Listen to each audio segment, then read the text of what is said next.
The man behind New Zealand's deadliest mass shooting has given evidence in the Court of Appeal. Brenton Tarrant killed 51 people and injured dozens of others when he attacked two Christchurch mosques in 2019. He's serving a life sentence without parole. Emily Ansell is a Newstalk ZB reporter who was in court and joins us now. Emily, good morning. So, what happened yesterday? So yesterday we heard from Tarrant for the first time.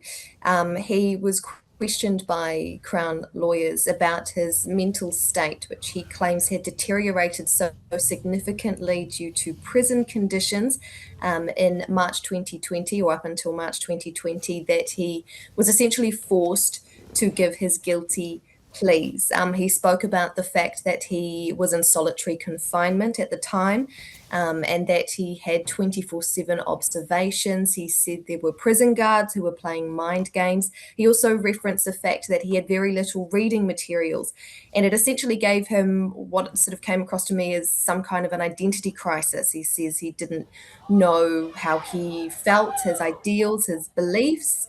And he really sort of struggled to know who he was.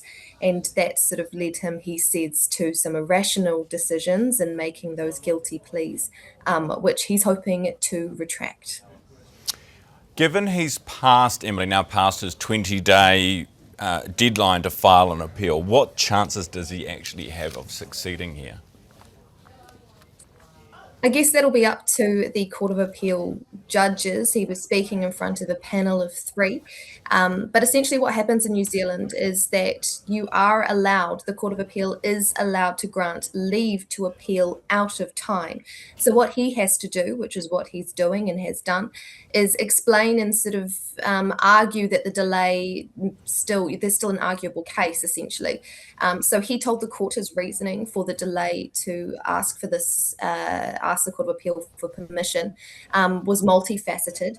He spoke about the fact he wanted to wait until he was of sound mind. He also spoke about the fact that he needed more information before he wanted to make legal decisions. So he was waiting for reports such as the Royal Commission of Inquiry, which he said took months, even over a year, potentially, to get to him. And he didn't want any gaps in knowledge before making those decisions. And then obviously he wanted to explain to them the significance, he claims, deterioration that he faced when it came to his mental health at the time he entered his pleas. All right, Emily, we'll leave it there. Thanks very much for the update. Emily Ansell, a Newstalk ZB reporter who was in court yesterday.